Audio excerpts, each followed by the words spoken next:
வணக்கம். இப்போ நம்ம இட்லி தோசை மாவு நம்ம ஏற்கனவே ஒரு வீடியோ போட்டுப்போம், எப்படி இட்லி தோசை மாவு ரெடி பண்ணுறதுன்னு சொல்லிட்டு. அந்த மாவு தான் இதை ரெடி பண்ணியிருக்கோம். இதை வச்சு இன்றைக்கி எப்படி மாவு நைட்டு இப்போ மணி 9 ஆகிடுச்சு. இப்போ எப்படி கரைச்சி வச்சுட்டு காலையில் எப்படி புளிச்சிருக்குங்கிறத பார்த்துட்டு தோசை ஊற்றுறதையும் ஃபுல்லாக ஒரு வீடியோவாக பார்த்துக்குவோம். இப்போ எங்களுக்கு தேவையான அளவுக்கு நான் இந்த ஒரு பாக்கெட்டை போட்டிருக்கேன். ஃபுல்லாகவே நான் போட்டுடுறேன். இதில் கல்லுப்பு போட்டுருங்க, ஏன்னா தண்ணி ஊற்றி கரைச்சி வைக்க போகிறோம்ல, அதனால் கல்லுப்பு போட்டுருவோம்.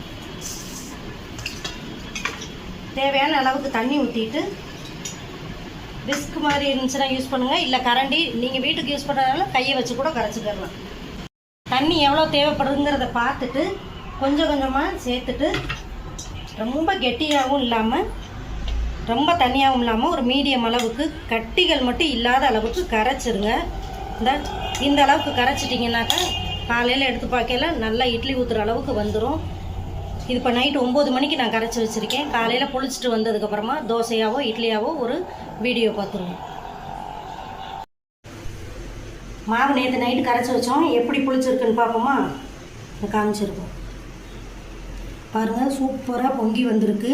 இதை நீங்கள் இட்லி ஊற்றுறதாக இருந்தால் இப்படி எடுத்து ஊற்றுங்க. கிண்டுனீங்கனாக்கா அப்படியே அந்த ஏர் பபிள்ஸ் எல்லாம் போயிடும், அப்புறம் இட்லி ஹார்டாக இருக்கும். நான் ஒரு 4 இட்லி மட்டும் ஊற்றி வச்சுட்டு தோசையை ஊற்றி காமிச்சிடுறேன். ஒரு 5 இட்லி ஊற்றி வச்சுருக்கேன். இப்போ நல்லா ஊற்றி விடுறேன். இது முருங்கைக்கீரை பொடி, நம்ம சாதப்பொடி இருந்துச்சுல, அந்த முருங்கைக்கீரை சாதப்பொடி தான். இதை தான் தோசையில் போட போகிறேன். இப்போ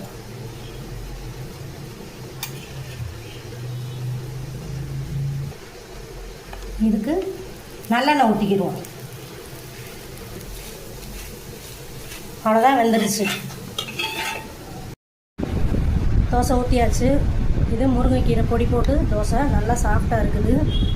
இட்லியும் பாருங்கள் நல்லா சாஃப்டாக இருக்குது. நல்ல இட்லி பூ மாதிரி வெந்திருக்குது.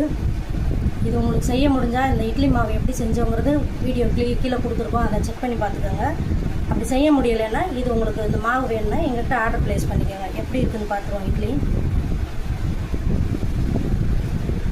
சூப்பராக சாஃப்டாக இருக்குது. இந்த பஞ்சாக இருக்குது பாருங்கள் இட்லி எப்படி இருக்குதுன்ட்டு. நீங்களும் ட்ரை பண்ணி பாருங்கள். தேங்க்யூ.